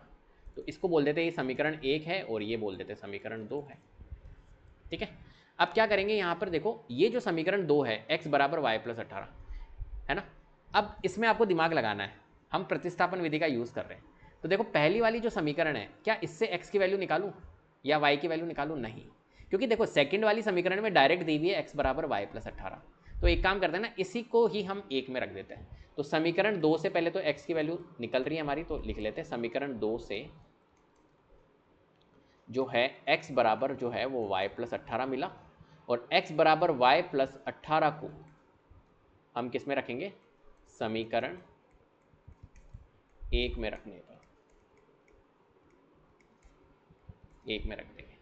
तो समीकरण 1 है हमारे पास में x प्लस वाई बराबर में 180 डिग्री, ठीक है। तो x में रखूँगा मैं y प्लस 18 और plus y is equal to 180 degree, ठीक है। चलो ये 18 डिग्री है, ठीक है, ये भी डिग्री था। अब इसको अपन सॉल्व कर, डिग्री लिखो तो ठीक है, नहीं लिखो तो भी कोई फ़र्क नहीं पड़ेगा। y प्लस वाई तो ये हो जाएगा 2y प्लस 18 डिग्री और बराबर में 180 डिग्री, तो 2y की वैल्यू कितनी आ जाएगी 180 डिग्री, 18 डिग्री को उधर भेजो तो -18 डिग्री, तो 2y की वैल्यू कितनी आ जाएगी 180 में से 18 माइनस कर दो तो 162। ठीक है, अब यहाँ पर आगे सॉल्व कर लेते हैं। तो y की वैल्यू कितनी आ जाएगी 162 डिवाइडेड बाय 2,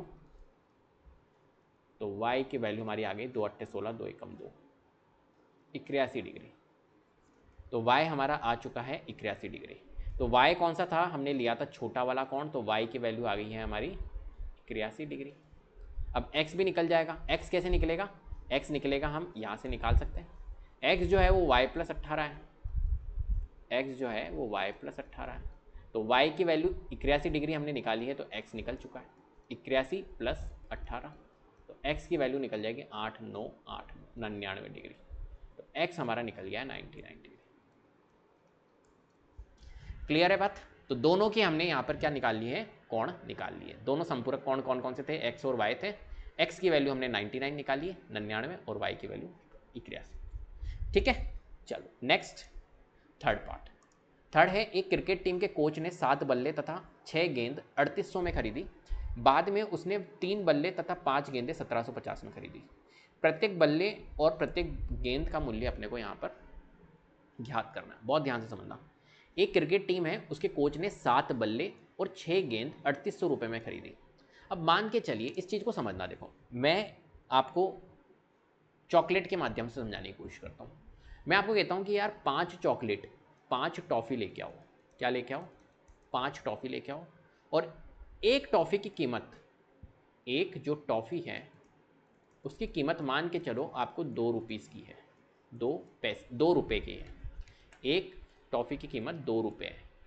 तो बताओ 5 टॉफ़ी की कीमत कितनी हो जाएगी टोटल। तो आप कहोगे 5 टॉफ़ी है सर, एक टॉफ़ी की कीमत 2 रुपये है, तो 5 को गुणा करूँगा 2 से तो 10 आएगा। आएगा या नहीं आएगा। ऐसे ही 7 बल्ले हैं, मान के चलो ये 7 बल्ले हैं और 6 गेंदे हैं। ठीक है, और इनकी जो टोटल, वो टीम का कोच जो है वो लेने गया 7 बल्ले और 6 गेंद, तो कितने रुपए का पड़ा उसको टोटल सामान 3800 रुपये का। अब मुझे एक बात बताओ, 7 बल्ले लेने गया तो 7 बल्ले जो है, तो एक बल्ले की जो कीमत तो होगी ना कुछ, एक बल्ले की कीमत कुछ ना कुछ तो होगी, हमें नहीं पता क्या है। तो मैं कह देता हूं कि एक बल्ले की कीमत को हम मान लेते x।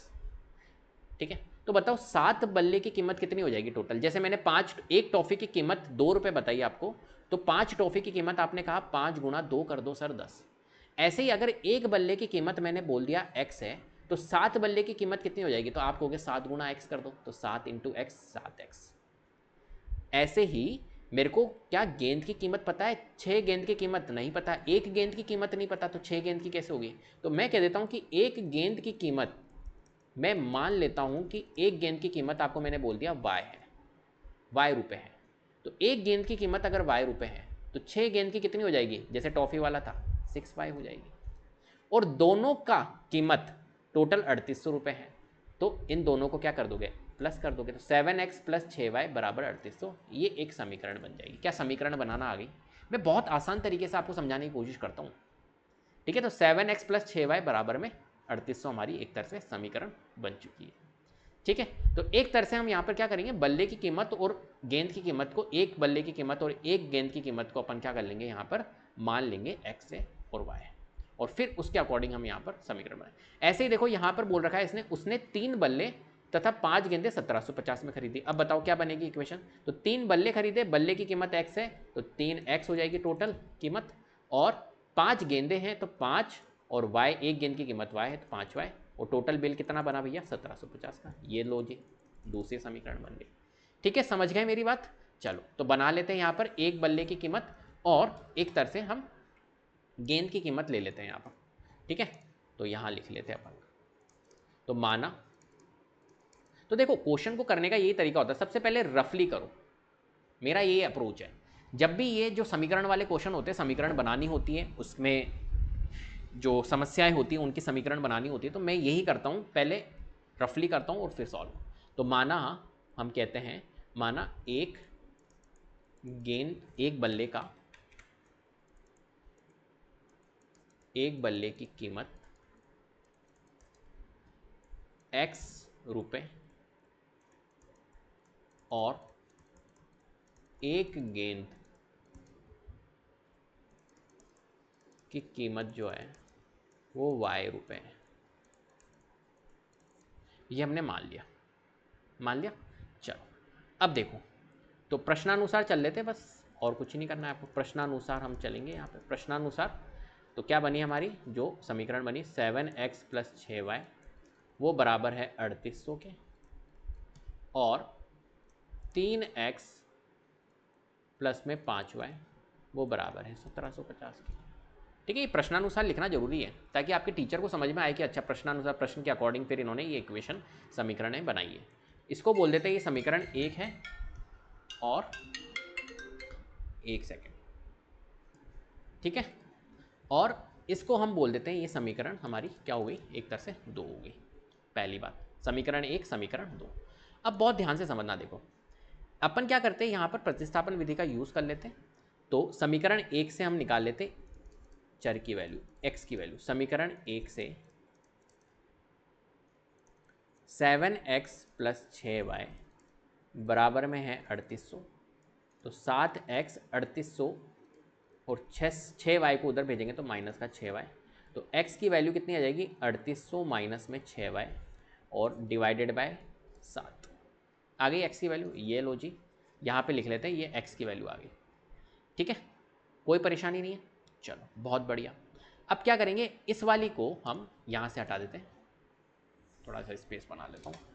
अब ये जो x की वैल्यू आई है, इसको हम समीकरण 1 से हमने निकाली है, x की वैल्यू 2 में पुट करेंगे, तो x बराबर में 3800 माइनस 6y डिवाइडेड बाय 7। ठीक है, समीकरण किस में रखेंगे, 2 में, समीकरण 2 में रखने पर। चलो तो रख लेते, समीकरण 2 हमारे पास में क्या है, समीकरण 2 है 3x + 5y बराबर में 1750। ठीक है, तो x की जगह पे मैं ये पुट कर लूँगा, तो 3 गुणा में 3800 माइनस 6y डिवाइड बाय 7 और प्लस में 5y बराबर में 1750। ठीक है, देखो 3 को गुणा करोगे 3800 से तो कर लेते हैं, 38 को 3 से कर लेता हूँ, 8 × 24, 3 × 9 = 10, 11, 114, तो 11400 तो ये हो गया, 2 जीरो थे, माइनस 3 × 18, 18y ये हो गया, और डिवाइडेड बाय हमारे पास में 7 है, प्लस में 5y 1750। क्या ये कैलकुलेशन समझ में आई, कोई परेशानी है इसमें, है कोई परेशानी इसमें, जल्दी से बताओ, कोई परेशानी नहीं है। अब क्या करेंगे यहाँ पर 7, अब बहुत ध्यान से समझना, देखो इसके नीचे क्या है हमारा 1 है, इसके नीचे भी 1 है। मैंने आपको बताया हर में अगर कुछ भी दिख जाए और सॉल्व करना हो तो एलसीएम ले लो, 7 1 1 का एलसीएम लेंगे 7 आएगा, 7 से सभी पद को आप क्या कर दो, गुणा कर दो, जिससे कि क्या होगा, आपका हर आपका हट जाएगा यहाँ से, तो 11400 माइनस 18y डिवाइडेड बाय 7, गुणा कर दो भैया 7, 5y को गुणा कर दो 7, 1750 को गुणा कर दो 7। ठीक है, इससे क्या होगा, 7 से 7 कैंसिल, तो 11400 बचा माइनस 18y, और 5 7 35 हो गया, ये 35y, और 1750 गुणा 7, 175 को 7 से कर दो, 7 5 35, 7 7 49, 50 51 52, 7 एकम 7 5 12, 1225 और 1 जीरो। ठीक है, चल बहुत थोड़ा सा लेंदी हो गया ये, 1 सेकेंड। अब बल्ले की कीमत x थी और y, ये याद रखना, इसको हटा देते हैं, ए हे यहाँ तक नहीं, यहाँ तक नहीं, 1 सेकेंड, एक सेकेंड, इसको यहाँ तक हटाएंगे। ठीक है, अब देखो अपने पास में क्या आया, 11400 माइनस 18y और 35y, ये सॉल्व हो जाएगा। चलो पहले पूरा लिख लेते हैं, ये 18y + 35y बराबर में 12250, ये आया। इस 11400 को उधर भेज दो, और माइनस 18y + 35y, 35y में से 18y सॉल्व करोगे तो 17y, ये 12250, इस 11400 को उधर भेजोगे तो माइनस का 11400, तो 17y 17y, 12250 में से 11400 लेस करो, 0 5, 12 में से 4 गए 8, 1 बच गया 0, 850। ठीक है, तो y की वैल्यू कितनी आ गई एक तरह से 850, 17 को उधर भेजेंगे डिवाइड में जाएगा, तो y की वैल्यू 17 पंजे 85, ये लो जी 50 आ गई है अपने पास में। तो y हमारा क्या था, y हमने लिया था गेंद की कीमत, तो गेंद की कीमत आ गई है हमारी कितनी, ये प्रत्येक गेंद की कीमत, ये जो गेंद है, ये जो प्रत्येक गेंद है इसकी कीमत आ चुकी है कितनी, इसकी कीमत आ चुकी है y बराबर 50। आप लिख सकते हो वहाँ पर प्रत्येक गेंद की कीमत 50 होगी। और बल्ले की भी कीमत निकालनी, बल्ला था x, तो यहाँ से निकालेंगे x की वैल्यू। देखो x था हमारा 3800 माइनस 6y डिवाइड बाई 7, तो यहाँ पर y पुट कर देंगे तो y 50 कर देंगे, तो 3800 माइनस 50 इंटू 6, तो कितना हो जाएगा 300 डिवाइड बाय 7। 3800 में से 300 लेस करेंगे 3500, 3500 डिवाइड बाय 7 500, तो x बराबर निकल रहा है मेरा 500 के।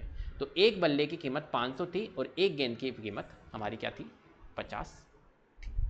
ठीक है, तो आप यहाँ पे लिखोगे क्या लिखोगे, प्रत्येक गेंद की कीमत 50 है और प्रत्येक बल्ले की कीमत 500 होगी। एंड में आपको इस तरीके से लिखना होगा। ठीक है, चलो भैया ये तो आप लिख लोगे, कोई दिक्कत नहीं। नेक्स्ट, एक नगर में टैक्सी के भाड़े में एक नियत भाड़े के अतिरिक्त चली गई दूरी पर भाड़ा सम्मिलित किया जाता है। 10 किलोमीटर दूरी के लिए भाड़ा 105 है तथा 15 किलोमीटर के लिए भाड़ा 155 है। नियत भाड़ा तथा प्रति किलोमीटर भाड़ा क्या है? एक व्यक्ति को 25 किलोमीटर यात्रा करने के लिए कितना भाड़ा देना होगा? बहुत ध्यान से समझना। एक नगर है, उसमें टैक्सी के भाड़े में एक नियत भाड़े के अतिरिक्त चली गई दूरी पर भाड़ा सम्मिलित किया जाता है। ठीक है, इसने कहा है 10 किलोमीटर दूरी के लिए भाड़ा 105 है और 15 किलोमीटर के लिए भाड़ा कितना है, 155 है। ठीक है, अब देखो इसने कहा है एक तो नियत भाड़ा है, नियत भाड़ा मतलब एक फिक्स्ड। कभी भी अगर आप कोई एग्जांपल टैक्सी के हिसाब से चलते हैं, ये एक टैक्सी है, तो टैक्सी का जो चार्ज होता है, आपने कभी कैब बुक करी होगी है ना, ओला, इनमें आप घूमे होंगे, तो टैक्सी का चार्ज कैसे होता है पता है? एक तो होता है नियत भाड़ा जिसको हम बोलते हैं फिक्स चार्ज, जिसको बोलेंगे अपन नियत भाड़ा, ये फिक्स है, ये तो लगना ही है। और एक होता है अतिरिक्त भाड़ा। ठीक है, क्या लगता है, अतिरिक्त भाड़ा। अब ये कैसे बनता है भाड़ा, इस चीज़ को समझते हैं। फॉर एग्जाम्पल आपने 5 किलोमीटर का दूरी तय करी, 5 किलोमीटर आप गए, 5 किलोमीटर की दूरी आपने तय की। अब क्या होगा, 5 किलोमीटर की जब आप दूरी तय करोगे तो देखो होता क्या है कि एक तो फिक्स भाड़ा है कि भैया आपके 50 रुपये तो लगेंगे ही सही, आप कितना भी करो लेकिन 50 रुपये तो लगेंगे, प्लस फिर आप जैसे जैसे किलोमीटर के अकॉर्डिंग, फिर आपके किलोमीटर के अकॉर्डिंग 1 किलोमीटर के जो चार्जेस हैं हमारे, वो है मान के चलो 12 रुपीज़। अब 5 किलोमीटर का अगर आपने दूरी तय करी तो 12 को गुणा करो, 1 किलोमीटर के 12 है तो 5 से मल्टीप्लाई करोगे, 5 किलोमीटर कितने बनेंगे, 60।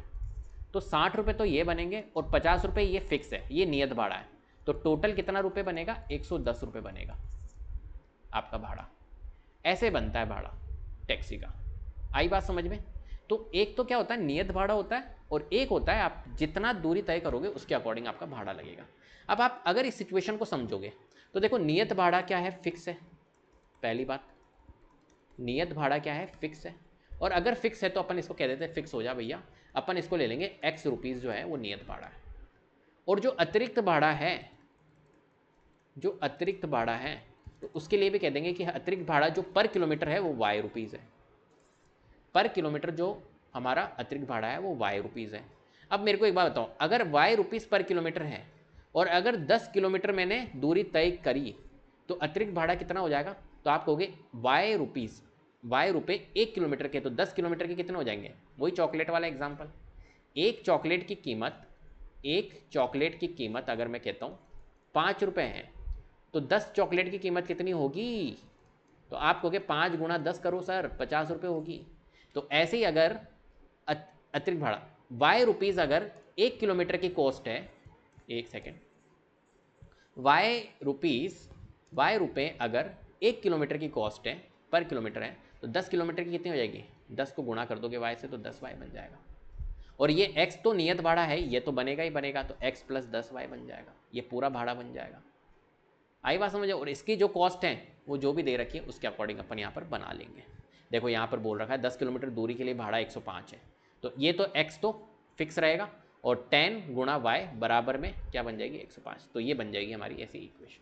समझ गए समीकरण? चलो अब बना लेते हैं। यहाँ पर तो हमारे को नियत भाड़ा लेना पड़ेगा, ये समझा दिया मैंने एक तरह से आपको। अब अपन इसको क्वेश्चन को सॉल्व कर लेते हैं। तो यहाँ पर अपन कर लेते हैं माना जो नियत भाड़ा है, जो फिक्स भाड़ा है, नियत भाड़ा, माना नियत भाड़ा x रुपए है, ठीक है, और अतिरिक्त भाड़ा जो है, जो अतिरिक्त भाड़ा है वो एक तरह से पर किलोमीटर, ठीक है, अतिरिक्त भाड़ा जो है वो प्रति किलोमीटर y रुपए है। तो प्रश्नानुसार चल लेते हैं अपन, जैसा प्रश्न कह रहा है वैसे। तो यहाँ लिख लेते हैं प्रश्नानुसार। क्या बनेगी अपनी, मैंने आपको बता दिया था कैसे बनेगी। नियत भाड़ा फिक्स है x प्लस, देखो पहली समीकरण कहाँ से बनेगी, यहाँ ये रही, 10 किलोमीटर दूरी के लिए भाड़ा 105 है, ये पहली समीकरण है। तो x प्लस 10 गुणा y बराबर में 105, ये बन गई पहली समीकरण, कोई दिक्कत नहीं है। और दूसरी समीकरण कहाँ से बनेगी, इसने बोला नियत भाड़ा तथा प्रति किलोमीटर भाड़ा क्या है, एक व्यक्ति को 25 किलोमीटर यात्रा करने के लिए कितना है, नहीं, फिर नेक्स्ट वाली समीकरण यहाँ से बनेगी, एक सेकेंड, और नेक्स्ट वाली समीकरण कहाँ से बनेगी, 15 किलोमीटर के लिए भाड़ा जो है वो 155 है। तो ये तो फिक्स भाड़ा है, नियत भाड़ा, और 15 किलोमीटर तो 15y बराबर में 155, ये बन गई हमारी सेकंड समीकरण, ठीक है। तो आपको क्या पूछा, इसने बोला है नियत भाड़ा और प्रति किलोमीटर भाड़ा आपको बताना है, और एक व्यक्ति को 25 किलोमीटर यात्रा करने के लिए कितना भाड़ा देना होगा ये भी आपको यहाँ पर बताना है। चलो तो एक काम करते हैं, यहाँ पर हमने कर दिया। अब क्या करेंगे अपन, यहाँ पर समीकरण 1 प्रतिस्थापन विधि का यूज करके x और y की वैल्यू निकाल लेते किसी। तो समीकरण 1 से यहाँ लिख लेते, समीकरण 1 से कर रहा हूँ मैं, समीकरण 1 से जो x प्लस 10y है वो 105 के बराबर है। तो x की वैल्यू निकल जाएगी मेरी, 10y को उधर भेज देता हूँ, तो 105 माइनस 10y, ये हमारी x की वैल्यू निकल चुकी है। अभी जो x की वैल्यू है इसको कहाँ पर रखेंगे, देखो मैंने निकाली है पहली वाली समीकरण से x की वैल्यू, चर की वैल्यू, इसको हम रखेंगे दूसरी वाली में, दूसरी इक्वेशन में रख देंगे, दूसरी समीकरण में लिख देंगे। तो x बराबर 105 माइनस 10y, समीकरण किस में रखेंगे हम, 2 में, समीकरण 2 में रखने पर, ठीक है। तो समीकरण 2 हमारे पास में है x प्लस 15y बराबर में 155, और समीकरण 2 में रखेंगे तो ये देखो x जो है वो 105 माइनस में 10y है, ठीक है, प्लस 15y और 155, माइनस 10y और प्लस 15y तो सॉल्व हो जाएगा, तो 5y आ जाएगा, और 105 को उधर भेजो, तो ये 5y हो गया, और 155 इस 105 को उधर भेजूंगा तो माइनस, तो 5y की वैल्यू हमारी कितनी आ जाएगी, 155 में से 105 लेस करेंगे 50, तो y की वैल्यू आ गई हमारी 50 डिवाइडेड बाय 5, तो y की वैल्यू हमारी आ गई है 10। कोई परेशानी? अब y की वैल्यू हमारी 10 आ चुकी है। देखो तो y मैंने क्या लिया था, y लिया था प्रति किलोमीटर, यहाँ पर देखो प्रति किलोमीटर y रुपए प्रति किलोमीटर मैंने लिया था, अतिरिक्त भाड़ा लिया था। तो अतिरिक्त भाड़ा की जो कॉस्ट है, प्रति किलोमीटर भाड़ा जो है वो कितना है, 10 रुपये आ गया। अब नियत भाड़ा भी निकाल लेते हैं। नियत भाड़ा कहाँ से निकालूंगा, तो देखो यहाँ से निकाल सकता हूँ मैं नियत भाड़े की कॉस्ट। नियत भाड़ा जब था वो x रुपये था, तो x यहाँ से निकल जाएगा, x बराबर 105 माइनस 10y, तो y की वैल्यू पुट कर लेता हूँ, तो 105 माइनस 10, y में मैं 10 पुट कर दूंगा, तो x की वैल्यू निकल जाएगी 105 माइनस 10 गुणा 10 100, तो x हमारा निकल चुका है, 105 में से 100 लेस करूँगा तो 5, तो x की वैल्यू कितनी निकली है हमारी, 5 रुपये। तो 5 रुपये जो है ये तो क्या है, एक तरह से ये तो है फिक्स, ठीक है, फिक्स मतलब नियत भाड़ा है, ये तो रहना ही है। बाकी अतिरिक्त भाड़ा जो है y 10 रुपये प्रति किलोमीटर के हिसाब से लगेगा, तो हमने दोनों निकाल लिया। अब देखो इसने क्या कहा था अपने को, x 5 और y 10 हमने निकाल लिया, इसको अपन हटा देते हैं यहाँ से। अब इसने अपने को क्या कहा था, एक मिनट, इसने अपने को यहाँ पे कहा है कि एक व्यक्ति को 25 किलोमीटर यात्रा करने के लिए, तो 25 किलोमीटर अगर कोई व्यक्ति यात्रा करता है, मान के तो कितना उसको भाड़ा देना पड़ेगा। तो देखो 25 किलोमीटर का भाड़ा कैसे बनेगा, एक तो होता है नियत भाड़ा, तो x जो है वो नियत भाड़ा प्लस 25 किलोमीटर के हिसाब से 25y, ये बन जाएगा अतिरिक्त भाड़ा के हिसाब से। तो x प्लस 25y कितनी बनेगी, इसकी कॉस्ट देख लेते हैं। तो हमने x तो निकाल लिया, x तो अतिरिक्त नियत भाड़ा 5 है, प्लस 25 और इंटू वाई, वाई हमारा 10 आया है। तो निकाल लेते हैं, 5 प्लस 25 इंटू 10 250, 250 प्लस 5 255। तो कितना बनेगा भैया 255। तो एक व्यक्ति को 25 किलोमीटर यात्रा करने के लिए कितना भाड़ा देना होगा, 255 रुपये देने होंगे। तो एंड में आप स्टेटमेंट लिख सकते हो, एक व्यक्ति को 25 किलोमीटर यात्रा करने के लिए 255 रुपये भाड़ा देना होगा। ठीक है, चलो नेक्स्ट करते हैं। नेक्स्ट क्वेश्चन है अपने पास में, यदि किसी भिन्न के अंश और हर दोनों में 2 जोड़ दिया जाए तो वह 9/11 हो जाती है। यदि अंश और हर दोनों में 3 जोड़ दिया जाए तो वह 5/6 हो जाती है। वह भिन्न अपने को ज्ञात करनी है। तो देखो, जो भिन्न है अपने पास में, कोई भी अगर आप भिन्न देखोगे, कोई भी भिन्न वो किस फॉर्म में होती है, तो आप कहोगे जो भिन्न होती है वो अंश अपॉन हर के फॉर्म में होती है। अंश डिवाइडेड बाय हर, ऊपर होता है अंश, नीचे होता है हर, इसके फॉर्म में होती है। तो यदि किसी भिन्न के अंश और हर दोनों में 2 जोड़ दिया जाए तो वह 9/11 हो जाती है। मतलब अब अंश क्या मेरे को पता है क्या, नहीं। क्या हर पता है क्या, नहीं। तो मैं कहता हूँ कि माना अंश जो है उस भिन्न का वो x है और हर जो है वो y है। तो क्या बन जाएगी हमारी, एक तरह से x/y जो है वो भिन्न बन जाएगी, सीधी सी बात है। अब भिन्न बन गई हमारी x/y। ठीक है, अब इसने कहा है, अब जैसा जैसा बोल रहा है ना वैसे वैसे अंश और हर दोनों में 2 जोड़ दिया जाए तो वह 9/11 बन जाती है। अब क्या करता हूँ मैं, x में 2 जोड़ दूँ और y में भी 2 जोड़ दूँ, अंश और हर दोनों में 2 जोड़ दिया तो वह भिन्न x, ये जो भिन्न है ये क्या बन जाती है 9/11। तो 9/11 बन गई, तो बराबर में 9/11। तो देखो ये एक समीकरण हमारी बन गई। ऐसे ही इसने बोला है यदि अंश और हर दोनों में 3 जोड़ दिया जाए तो वह 5/6 बन जाती है। तो अंश और हर क्या है, x/y वही है। इसमें अगर मैं क्या जोड़ दूं, 3 जोड़ दूं दोनों में, तो ये भिन्न क्या बन जाएगी 5/6। तो ये 5/6 ये बन गई दूसरी समीकरण। ठीक है, तो ये दोनों समीकरण बन चुकी है। अब इनको सॉल्व करना है अपने को। तो लो, सबसे पहले कैसे करेंगे इसको, माना भिन्न है, माना भिन्न का, ऐसे लिख लेते हैं, माना भिन्न का अंश x है वह हर y है, ये ले लिया। तो भिन्न क्या बनेगी, तो भिन्न x/y बनेगी। ठीक है, ये बना दी। अब प्रश्नानुसार चल लेते हैं, जैसा प्रश्न कह रहा है उसके अकॉर्डिंग। प्रश्न कह रहा है अपने को जैसा, तो ये हमारी समीकरण बनेगी। तो हम निकाल लेते हैं, x+2 डिवाइडेड बाय y+2 बराबर में 9/11। ये बन गई हमारी समीकरण 1। और एक समीकरण बनी है x+3 डिवाइड बाय y+3 बराबर में 5/6। ये बन गई हमारी समीकरण 2। ठीक है, चलो तो इसको हटा देते हैं। देखो, इसको अपन क्या करेंगे, जब भी अगर इस तरीके की समीकरण आपको नजर आए, इधर भी हमारा क्या है भिन्न है और इधर भी भिन्न है, तो आप क्या करो, इसको करने के लिए हम क्या करते हैं, यहाँ पर वज्र गुणन करते हैं। वज्र गुणन क्या होता है इसको समझाता हूँ मैं। क्रॉस मल्टीप्लाई, जैसे कि कभी भी अगर इस तरीके की भिन्न आपको दी हुई है तो आप यहाँ पर क्या करो, इसको सिंप्लीफाई, इसको सॉल्व करने के लिए, सरलीकरण करने के लिए आप इसका वज्र गुणन कर दो। वज्र गुणन कैसे करते हैं, इसको इससे गुणा करते हैं और इसको इससे गुणा करते हैं। तो क्या करेंगे अपन, यहाँ पर वज्र गुणन करेंगे। ठीक है, तो समीकरण 1 में वज्र गुणन करने पर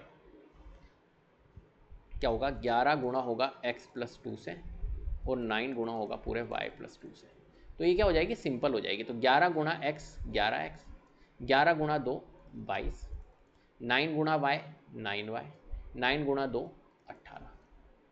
ठीक है, तो 11x 9y को इधर ले आओ भली, तो माइनस का 9y 18 है, इस +2 22 को उधर ले जाओ, तो 11x माइनस 9y, 18 माइनस 22 कितना हो जाएगा हमारा, एक तरह से माइनस का 4।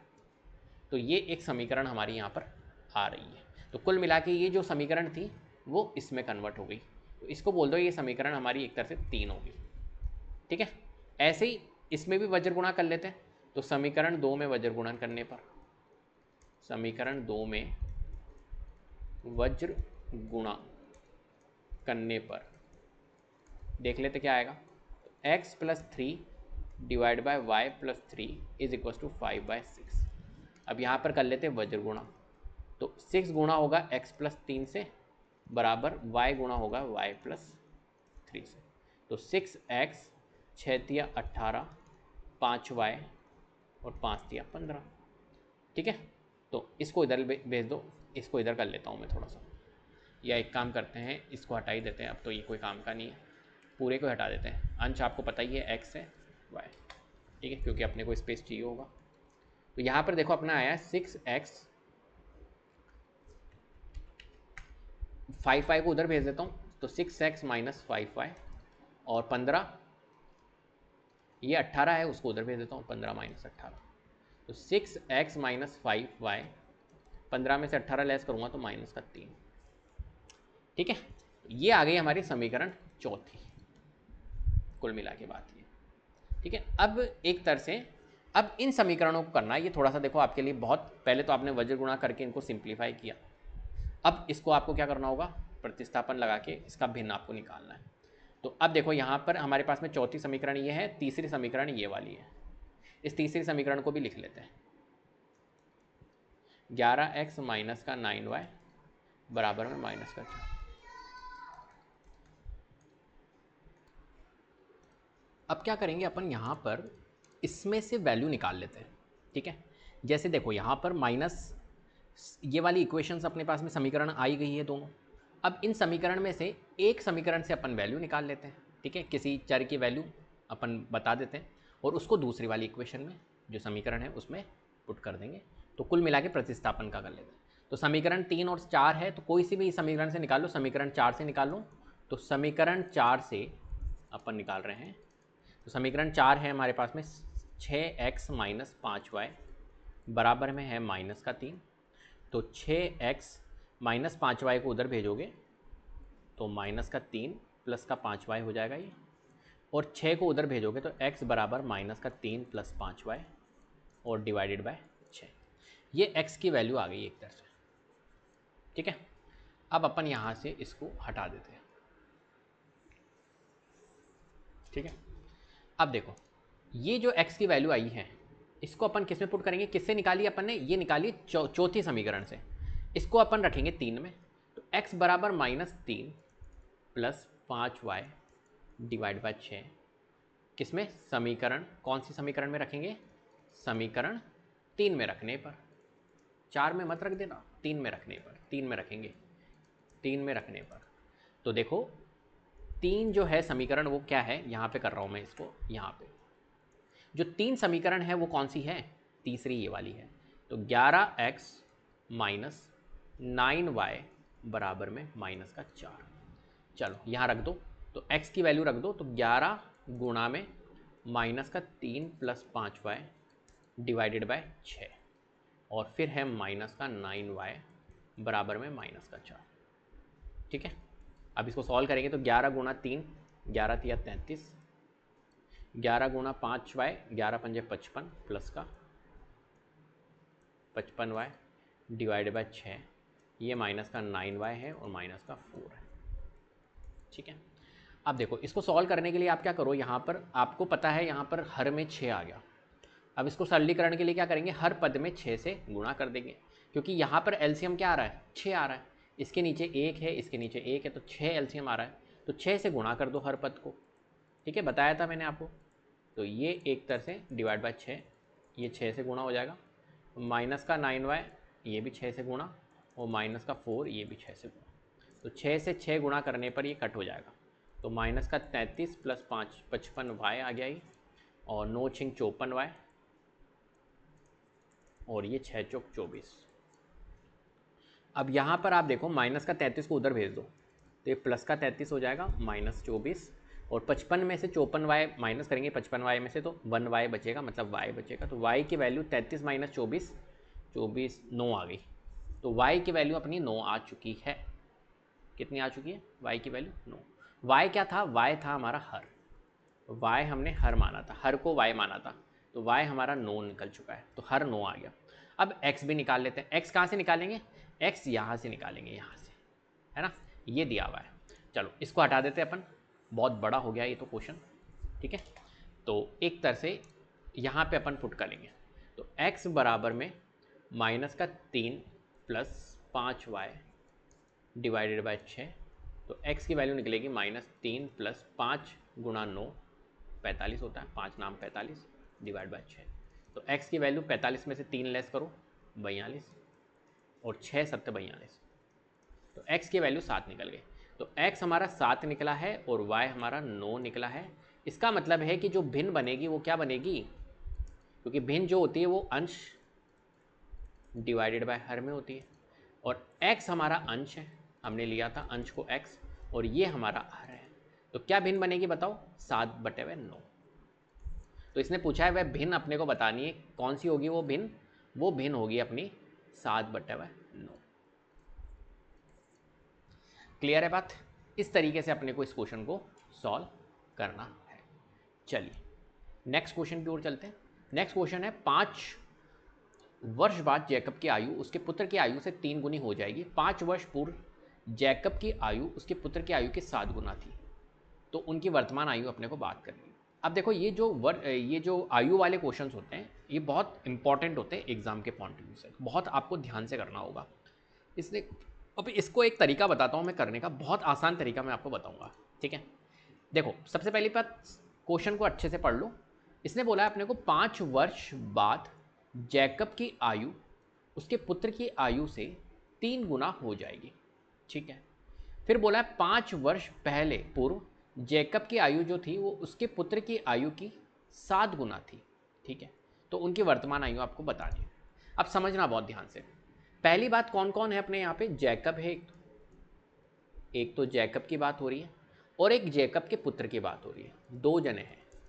बोलो है या नहीं है, एक तो जैकब है और एक जैकब का पुत्र है। तो इसने बोला है जैकब और जैकब का पुत्र है और 5 वर्ष बाद में इसकी आयु इस हिसाब से बता रहा है, मतलब कुल मिला के जैकब और जैकब का पुत्र है। चलो ठीक है, तो मैंने कहा जैकब की आयु को मैं मान लेता हूँ कि जैकब की आयु जो है वो x है। कितनी है, 1 सेकेंड, इसको थोड़ा सा नीचे लिख लेता हूँ। अभी जो वर्तमान आयु है ये मैं ले रहा हूँ वर्तमान आयु, तो वर्तमान आयु जैकब की मैंने मान ली x है ना, और पुत्र की आयु मैंने मान ली कि y है, वर्तमान आयु मानी मैंने। अब ये कह रहा है अपने को, 1 सेकेंड इसको हटा देता हूँ। अब इसने कहा है 5 वर्ष बाद, देखो 5 वर्ष बाद जैकब की आयु उसके पुत्र की आयु से 3 गुना हो जाएगी। तो पहले तो आप मुझे ये बताओ कि अगर वर्तमान आयु मैंने x जैकब की ली है और पुत्र की y ली है, तो 5 वर्ष बाद जैकब की आयु कितनी हो जाएगी, अगर वर्तमान आयु x है तो आप कहोगे 5 वर्ष बाद, तो सर इसमें +5 कर दो, मतलब जैकब की आयु x + 5 हो जाएगी और पुत्र की आयु y थी तो y + 5 हो जाएगी 5 वर्ष बाद। तो बिल्कुल सही बात है, ठीक है, होगी या नहीं होगी, होगी। चलो ठीक है, तो इसने कहा है कि जैकब की आयु उसके पुत्र की आयु से 3 गुना हो जाएगी। अब समझना, पहली बात तो ये कर दिया आपने 5 वर्ष बाद तो x + 5 y + 5 हो जाएगी, और इसने कहा है कि जैकब की आयु 5 वर्ष बाद जो है पुत्र की आयु की 3 गुना हो जाएगी। तो अभी देखो 5 वर्ष बाद अगर इसकी x + 5 है, पुत्र की आयु y + 5 है, तो जैकब की आयु का रिलेशन दे दिया इसने कि जैकब की आयु 3 गुना हो जाएगी उसके पुत्र की आयु की 5 वर्ष बाद। तो कुल मिला के ये जो जैकब की आयु है x + 5, वो पुत्र की आयु जो y + 5 है उसका 3 गुना हो जाएगी। तो 3 गुना कर दो y + 5, तो एक हमारी क्या बन जाएगी, एक समीकरण ये बन जाएगी। क्या मेरी बात समझ में आ गई, बहुत आसान तरीके से समझाने की कोशिश करिए। ऐसे ही फिर आगे बोला है, देखो 5 वर्ष पूर्व, पूर्व का मतलब है पहले जाना है आपको, तो यहाँ पे मैं लिख लेता हूँ 5 वर्ष पूर्व। तो वर्तमान आयु अगर x है और अगर मैं इसका 5 वर्ष पूर्व की बात करूँ, 5 वर्ष पूर्व, तो अगर वर्तमान आयु x है तो 5 वर्ष पूर्व क्या रहेगी आयु जैकब की, x - 5। ऐसे y अगर वर्तमान आयु है पुत्र की तो 5 वर्ष पूर्व y - 5। बोलो होगी या नहीं होगी, होगी। तो इसने इसका भी रिलेशन बताया कि 5 वर्ष पूर्व जैकब की आयु उसके पुत्र की आयु के 7 गुना थी। लो, जैकब की आयु x-5 थी, उसके पुत्र की आयु y-5 की 7 गुना थी। तो ये x-5 जो था वो बराबर था पुत्र की आयु के 7 गुना की, तो 7 गुना y-5 ये था। ये बन गई एक इक्वेशन। इस तरीके से आपको इक्वेशंस यहाँ पर बनानी है। समझ गए मेरी बात? चलो, ये तो था रफली। अब लिख लेते थोड़ा सा। तो माना